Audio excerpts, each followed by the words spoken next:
phone.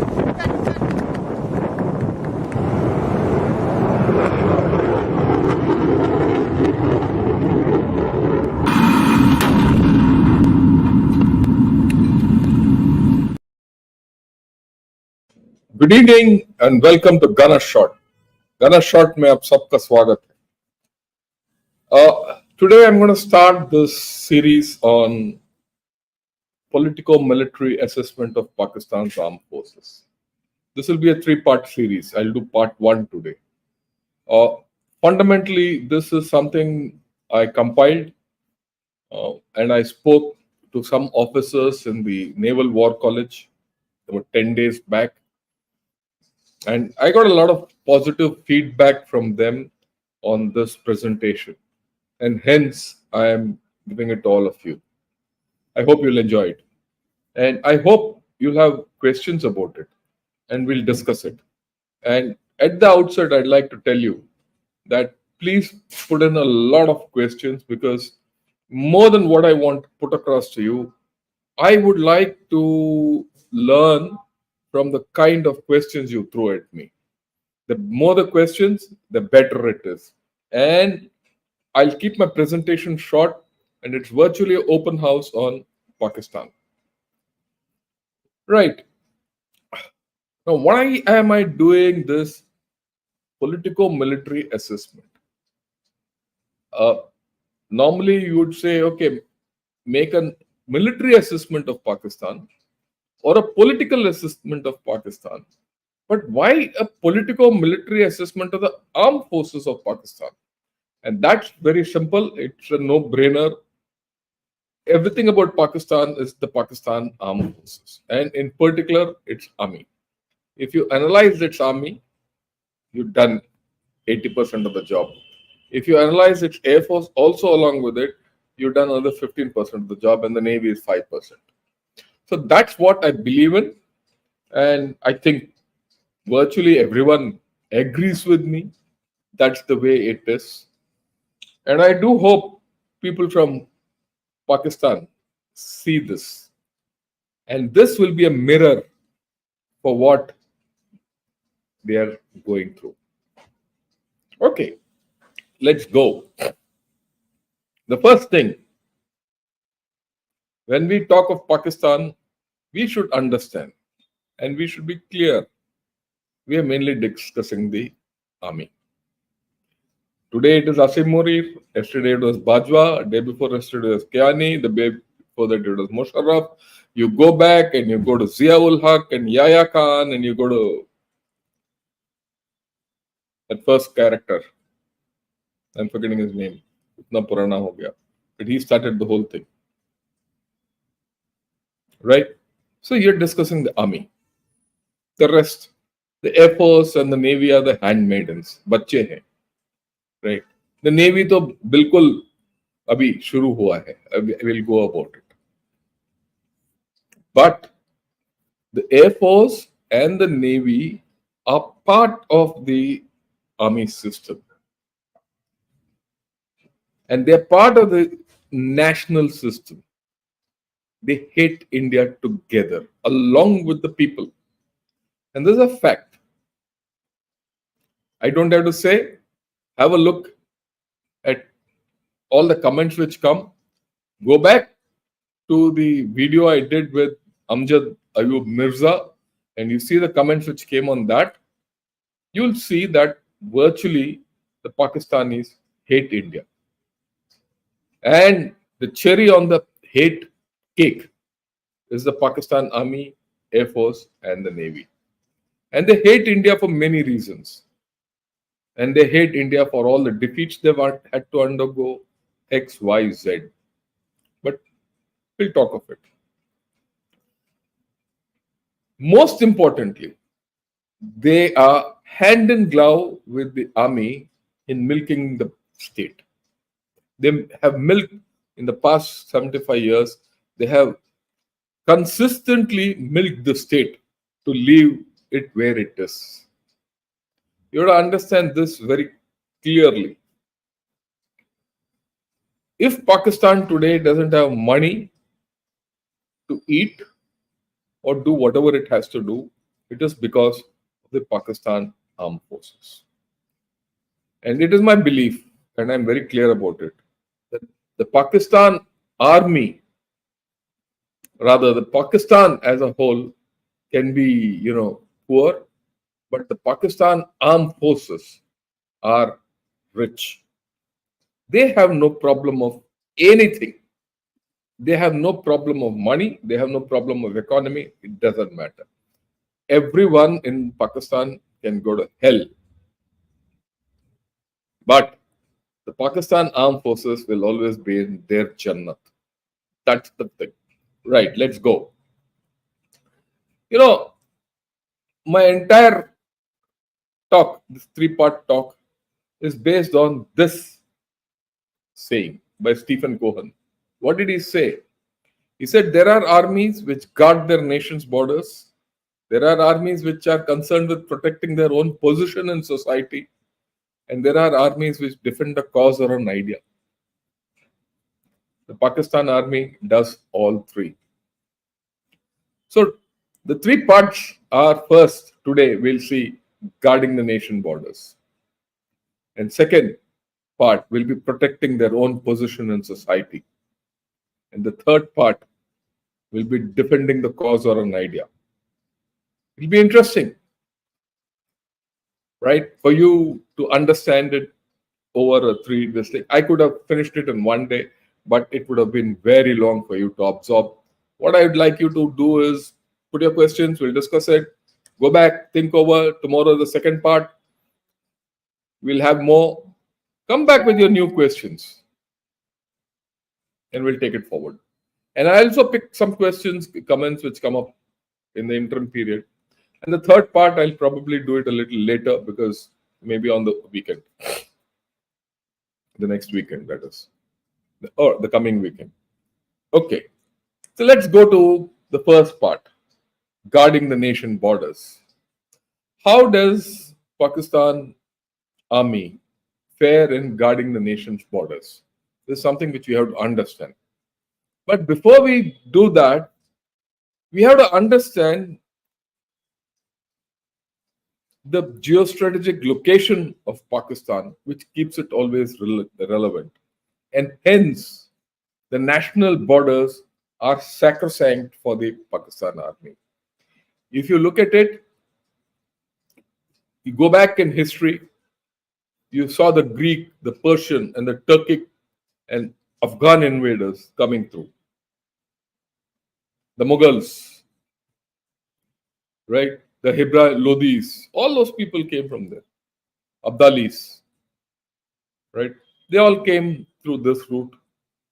And the Indus, which is, they had to all cross Indus. And some people stayed on the other side of the Indus. Some people came, returning guys, stayed on the other side of the Indus. So if you look at it, the Indus Valley civilization changed its contours as these invaders came and settled along the valley. And then the Silk Route. If you go back in time, the Silk Route came through Eurasia, the Kunjrab Pass, north of the Pamirs. One route went to the west through Iran, Turkey, and one went north. But one swung from north down into India.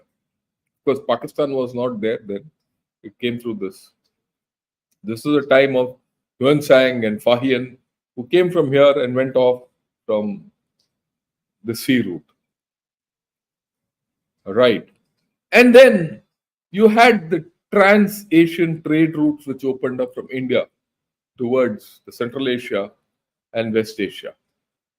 Sometime during the British days, the British India went up to the present day borders of Iran and Afghanistan, in fact beyond that, and the trade routes went through this. Again, this land of Pakistan was important. Today, the maritime trade slots have become important. Pakistan per se, for the trade routes and all that, is no more important. It's only important for India to connect with Central Asia or Iran or Russia, north-south transit corridor and all that. But the location of Pakistan is important. Gwadar, Ormara, Karachi. You control this coast and Pasni. These, use these, control this coast. You control the Strait of Hormuz, and you have a reach to the Bab al Mandeb. The constriction of tears. That's what Bab al Mandeb is, right? Or the Horn of Africa. Now, this importance has come up now in a big way. And with this, India faces a new Western front.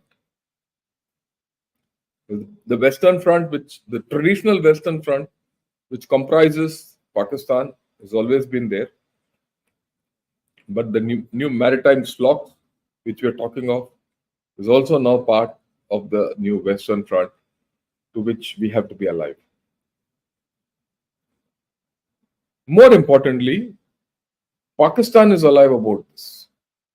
That's the important point. The next point, when you talk of guarding the nation's borders, Pakistan army guarding the nation's borders, is this. Pakistan was born with two-front situation, right? It had always a hostile India in the east and a hostile Afghanistan in the west. Never did this ever go away. But what did the Pakistanis do? The Pakistani, right from Jinnah, you look at it from Jinnah or Bhutto or, everyone, they repurposed the Pashtun nationalism from the west and gave them an outlet like a pressure cooker and sent them to Kashmir and to the east, to India, to engage us in hybrid wars.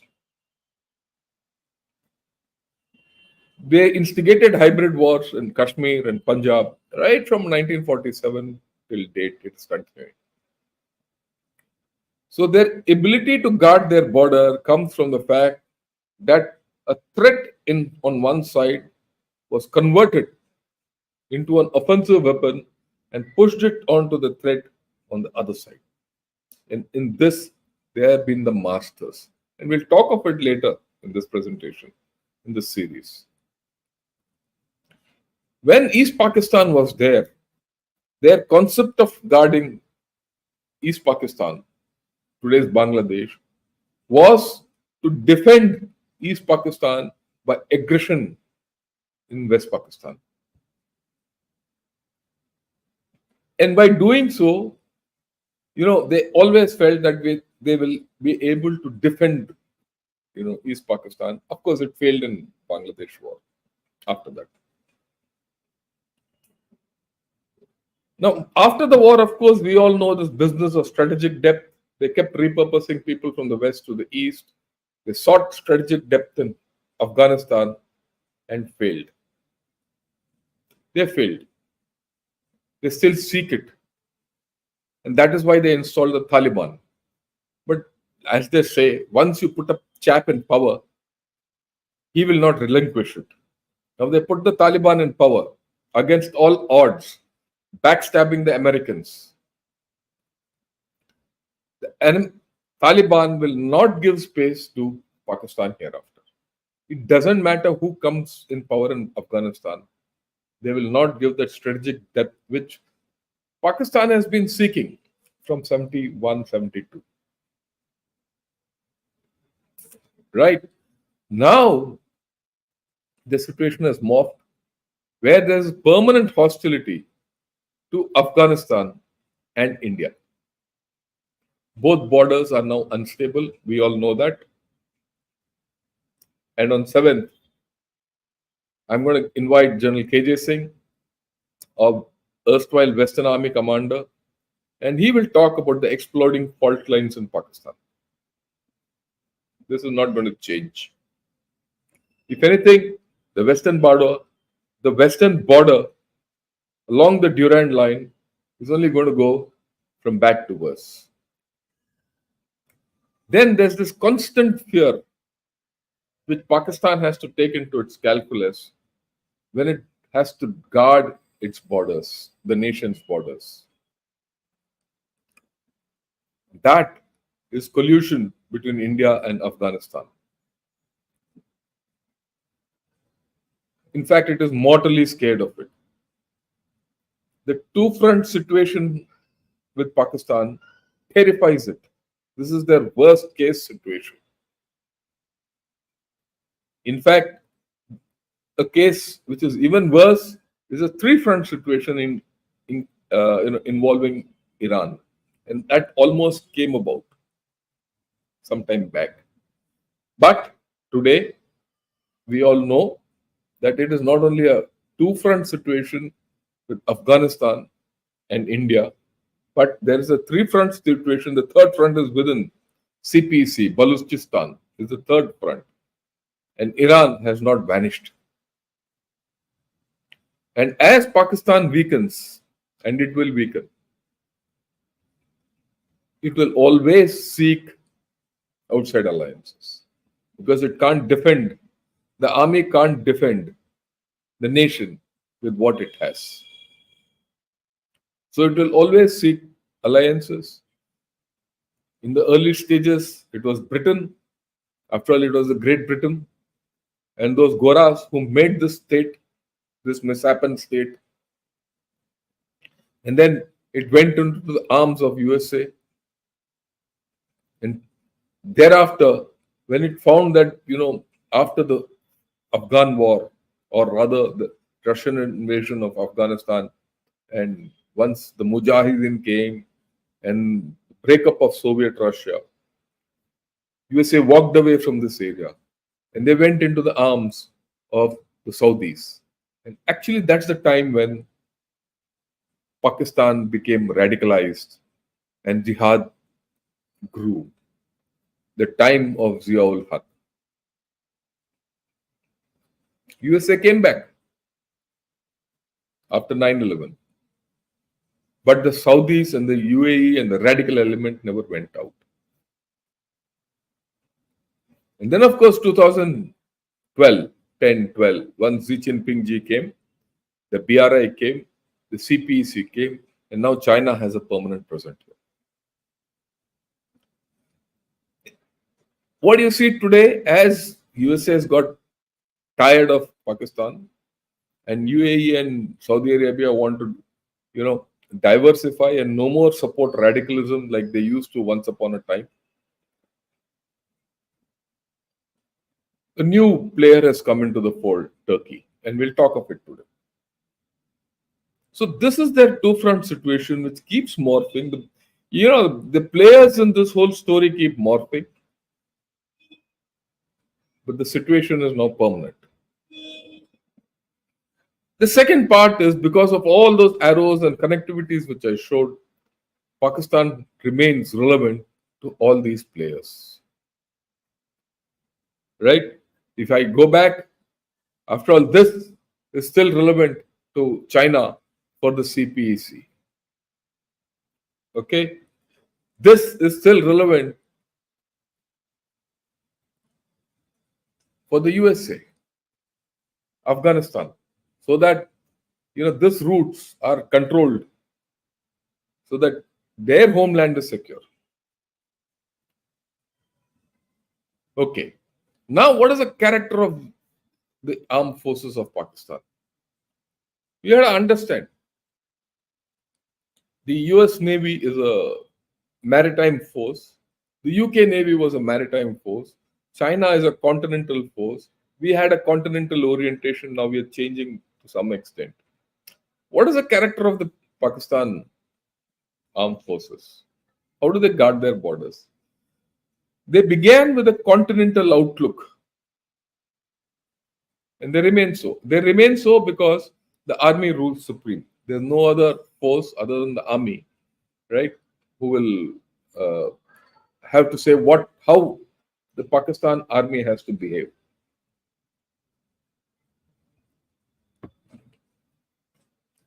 right? That is something fundamental. It will not change. Their complete outlook is continental. To some extent, there's a marginal change. Like I said, they started getting aware of their maritime rights, of their maritime importance. Right. One second thing which we need to understand and probably appreciate as Indians is the Pakistan Army, Navy, and Air Force are fully professional. Let's not have any doubts about it. If you ask me between the Pakistan Armed Forces and the PLA, whom would you prefer to fight? I would prefer to fight the PLA, not the Pakistan Army. It's a tough pose. On that, we should not have a doubt. Okay. Now, if I talk of the Navy, it's always been a fledgling force, notwithstanding the fact it had a submarine in 71 Ghazi, got stuck, it sank off the Vizag coast. It was doing all sorts of nonsense out there, or trying to do. But it was not a great Navy. At that time, our Navy completely dominated Pakistan, whether it was Dhaka or bombing of Karachi, and the Navy was virtually zero. But that is changing. It is changing because of China. China wants Gwadar as its base. We all know that. I'm not talking anything new. But more importantly, China is prodding USA so that it can piggyback on USA in the new role in the North Arabian Sea. At this point, China is lying low because US forces are active there. Indian Navy is active this side of the Red Sea, off the Somalian coast. Right? They are keeping quiet. But when the situation changes, Pakistan and China will be active here.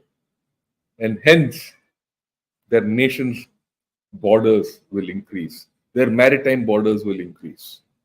This is a given. And we have to contend with it.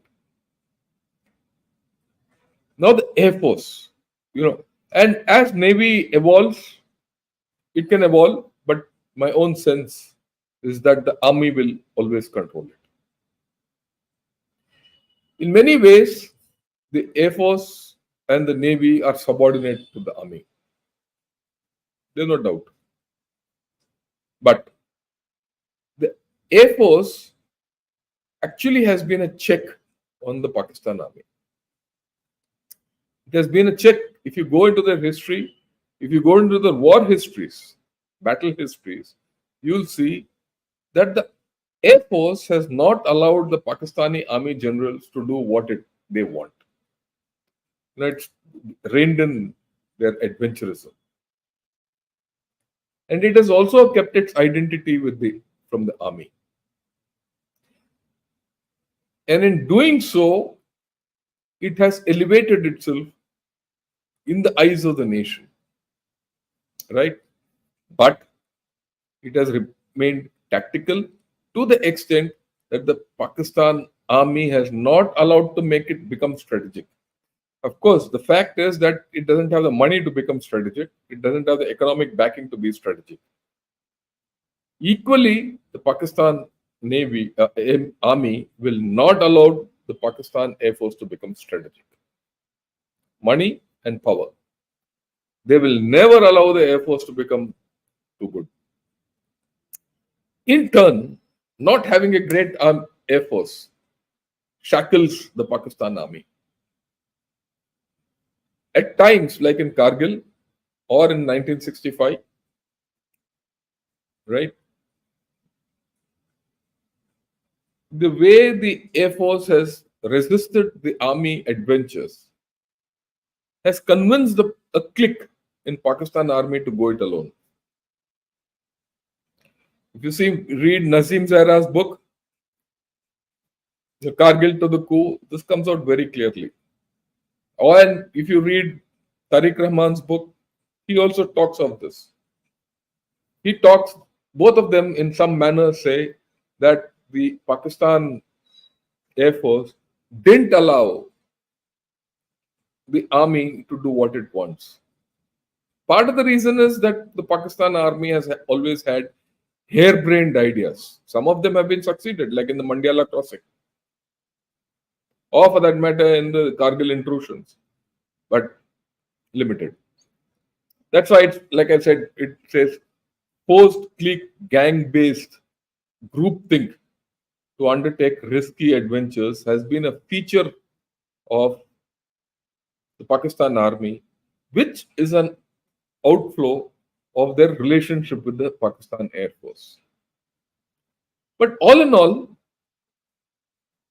the Pakistan Army, Air Force, and not the Navy has not yet been really blooded, has been able to surprise its enemies. Surprise is a constant factor which we will have to deal with. Their ability to be aggressive and to throw up a surprise on the opponent, you should never forget. For those of you who are of today generation, just take your mind back. Iran did a missile attack on Pakistan recently. Next day, Air Force and the missiles attacked back. Balakot happened, or strike into Balakot, or Jabatop happened, and very next day, swift retort came. Right? So, aggression and surprise. And Kargil, Mandyala crossing, 65, when they sent raiders in. It's only in 71 they couldn't really, create surprise. But in all other operations, surprise is a major factor. Look, they even surprised the Americans. Okay. The Americans knew that the Pakistanis will backstab them. But at every turn for 20 years, the Americans getting surprised. Okay. The next thing is, as part of their character, Pakistan has lost all wars. So their repeated losses have convinced the generals to throw caution to the winds and become aggressive. जीत नहीं सकते तो लड़के हारो, चढ़ जाओ पहले and create that surprise. So aggression and surprise. Okay, that's what I said. Initial aggression and surprise throughout their history has been there, and immediate retaliation is their motto. But they are a first half-armed force. I repeat, the Pakistan Armed Forces are a first half-armed force. Why? In every cricket match, or in every hockey match or football match, the aggressive team always scores first. But the more resilient team absorbs that, equalizes, and goes on for victory. If you see in history,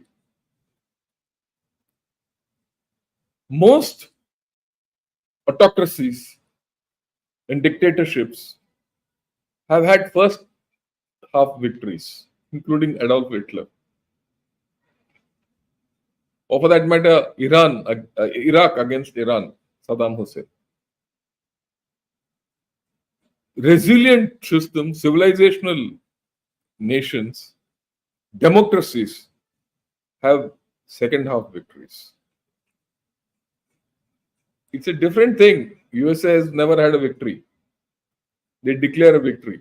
But if you go back in time, up to the Second World War, you'll see this feature. And today you see this feature very clearly in Pakistan. So when you look at them guarding the nation's borders, these factors have to be put into place. And then there's something which I think Stephen Cohen or I don't know who's put it. They said Pakistan armed forces are the most professional armed forces never to have won a war. Pakistan has lost every war it has fought, and it is conscious of this. And this plays on the psychology of the armed forces. And this is a very important factor in guarding the nation, the mental makeup of guarding the nation. Remember, as far as the army is concerned, Pakistan can lose, but the Pakistan armed forces cannot ever lose. They are always victorious. The army is victorious. With every war which they have lost, the armed forces have returned stronger and more in command. This is a strange dimension which we need to understand. Territorial integrity is of no value to them anymore. It is the power structure which is important. So, when we talk of it in the third part, I'll explain this. Second and third part. So, this is my conviction. Pakistan armed forces can never be defeated by war. Because territorial integrity of Pakistan has only little value. Already, the territorial integrity of Pakistan has been rudely disturbed in the West.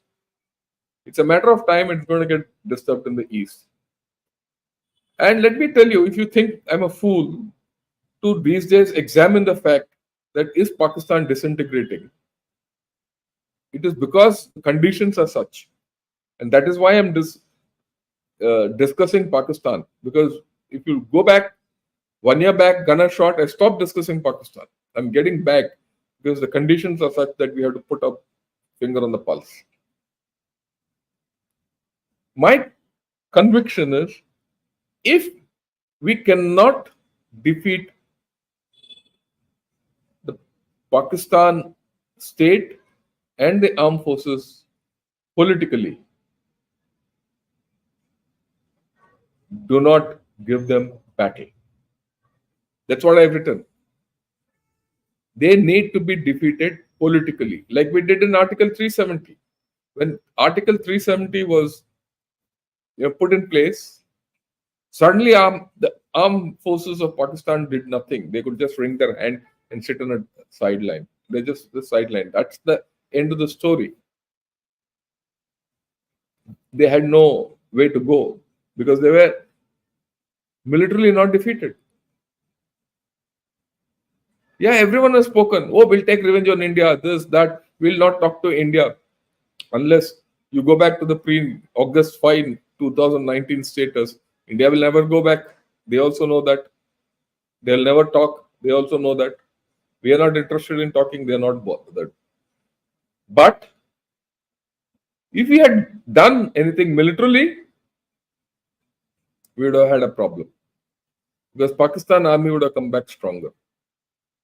So if tomorrow you want to defeat the Pakistan army and then the Pakistan state and change the borders, you have to look at the political defeat of Pakistan army. That is a crux which we have to face. Okay, now let me look at the military construct of the Pakistan armed forces as it guards the nation. I've given you the psychological construct and the conceptual construct of the armed forces.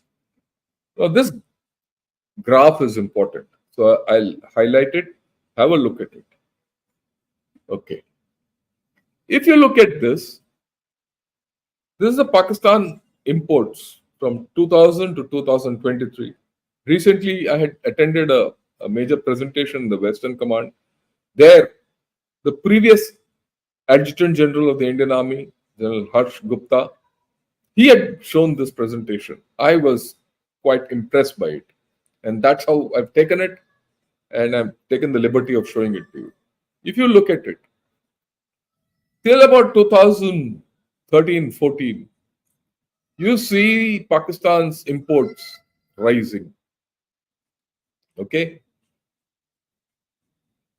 And a lot of imports from USA.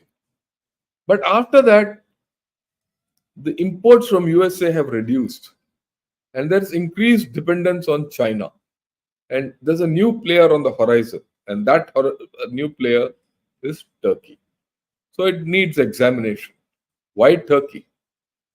Right? We'll do that. In the meanwhile, if you plot the graphs out, if you see the blue line and the dark green line are all going up, that's China, and others are mostly Turkey.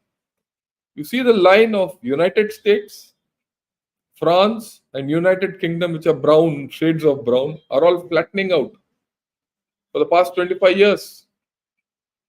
They're slowly flattening out. And what they have is legacy equipment, which they have to continue to maintain. There's no more new equipment coming from these countries.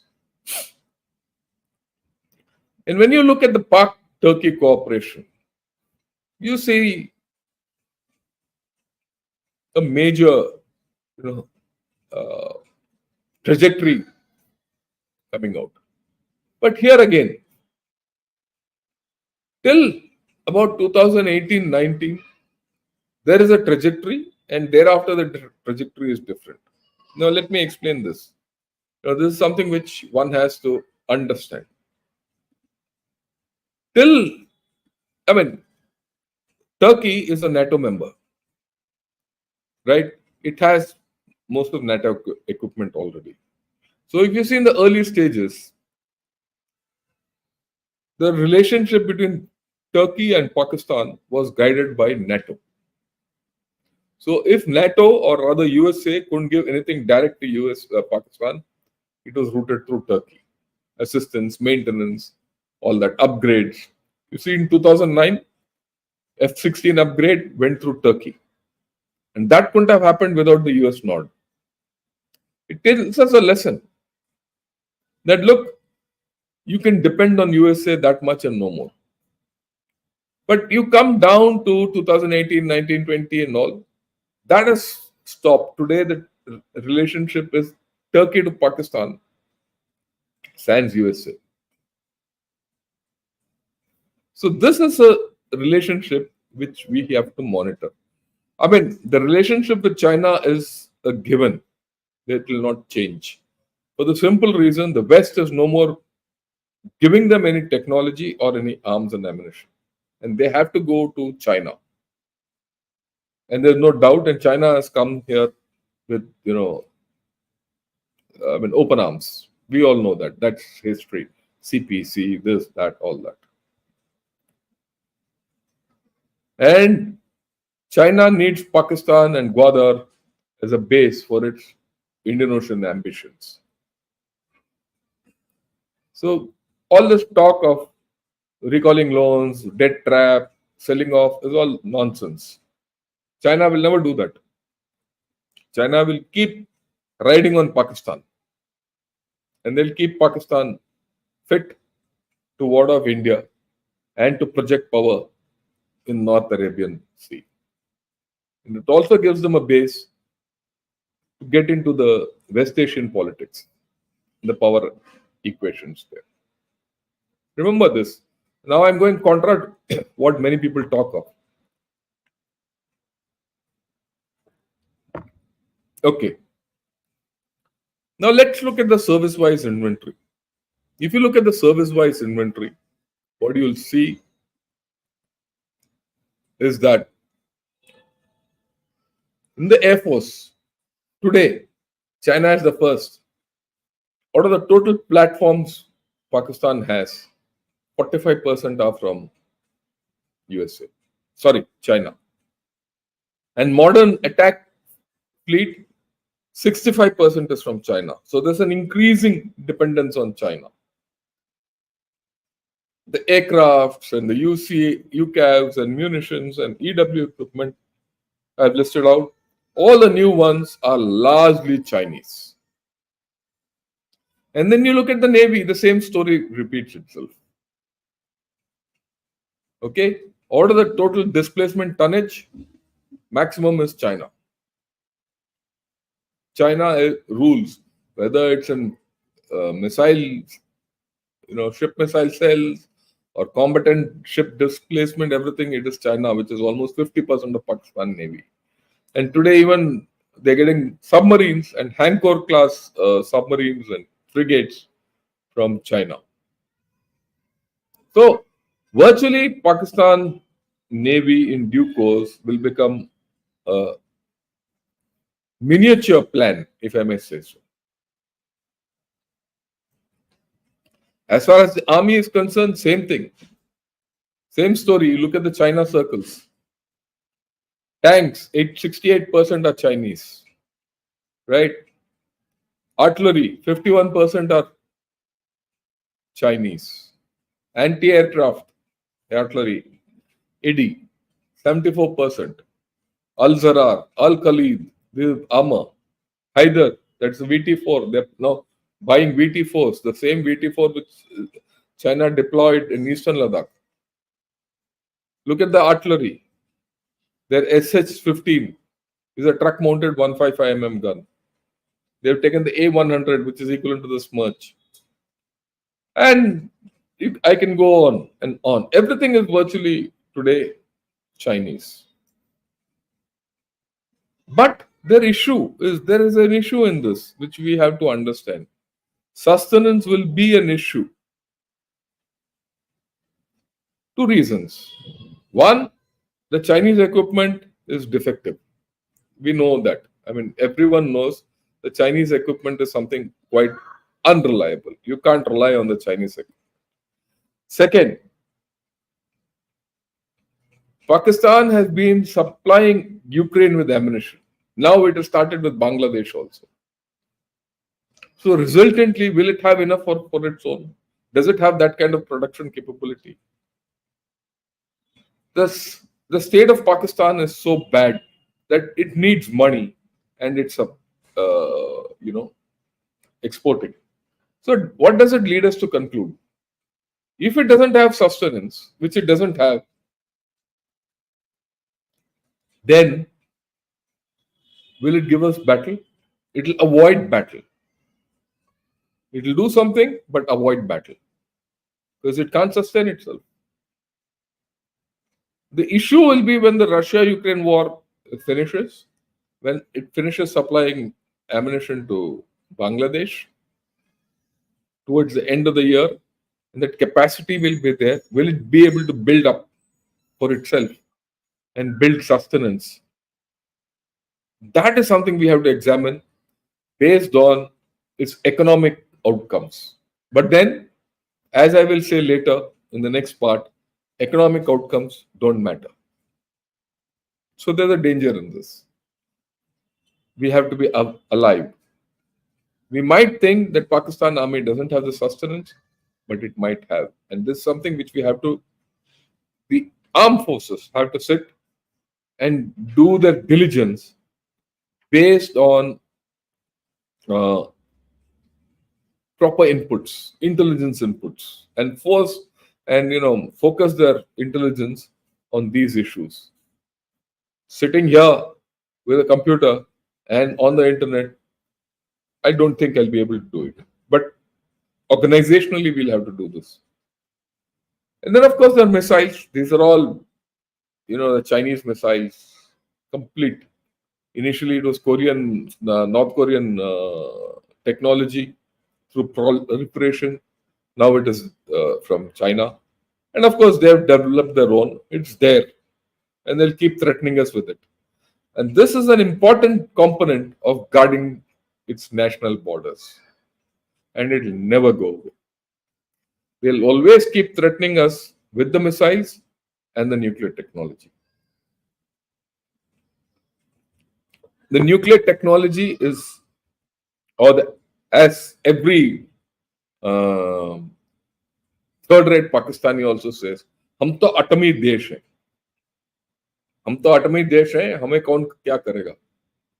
So they'll use this अटमी देश का threat with their missiles and always seek to guard their borders with this capability. Right. And if this is a summary of their firepower and attrition, again, my thanks to General Harsh Gupta. Because all these slides were his. I've just taken it and shown it. I like the way he put it. In fact, full kudos to him. Right.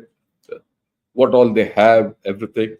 What we need to do with this is see how can they sustain this.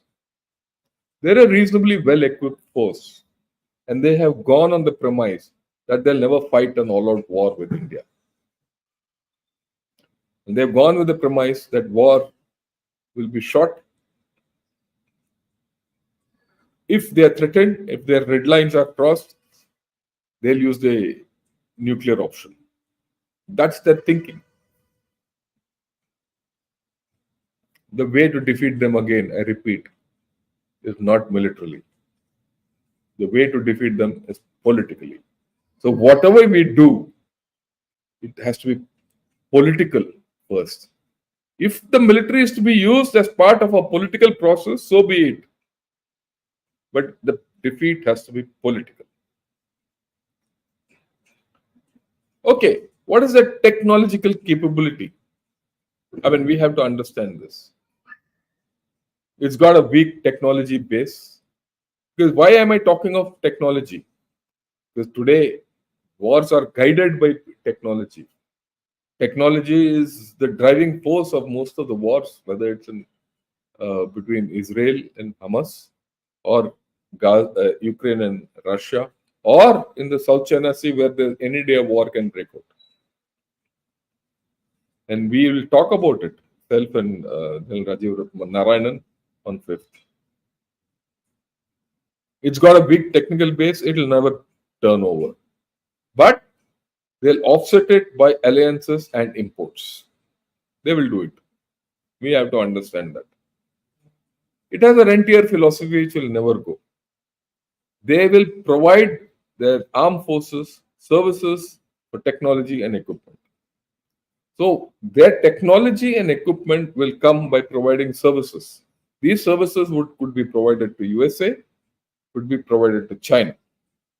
I wouldn't be surprised if they start giving services to Russia one of these days to get technology and equipment. It's something which we have to diplomatically take a look. In the foreseeable future, Turkey and China will be their main technology enablers. Possibly Russia. Because Russia will now do anything it wants. And with the rise of BRICS, which is being spoken of, that is China, Russia, Iran, and Korea. Don't forget, somewhere there, Pakistan exists. And this, over the past 40 odd minutes, I have outlined to you how the Pakistan army will guard the nation's frontiers and borders. Why I call it frontier? Because the Afghanistan is a frontier. Virtually, the LOC is a frontier. It's no more. It's not a border. I want to highlight a few challenges. Pakistan will continue to have its economic challenges. The reliability of Chinese equipment in an actual fight will always remain questionable. And because there is some credible information that during the Operation Swift Retort, when they fired into the Nowshera area, they used F-16s and they didn't use JF-7s. The JF-7s were kept on the periphery. They will never get TOT from anyone. The technology base will remain weak, and they will only get some partial TOT. Their industrial robustness will be weak, which we know they have none virtually. The private-public partnership will now go nowhere. Their geopolitical challenges will remain. And these are the macro challenges which Pakistan armed forces will have to confront as part of guarding their nation's frontiers. With this, I come to the end of part 1 of this assessment, that is my politico-military assessment of the Pakistan Armed Forces. Tomorrow, we'll talk of part 2, protecting their own position in society. How does the Pakistan Armed Forces protect their own position in society? Very interesting. Join me tomorrow and we'll take it up from there. Right.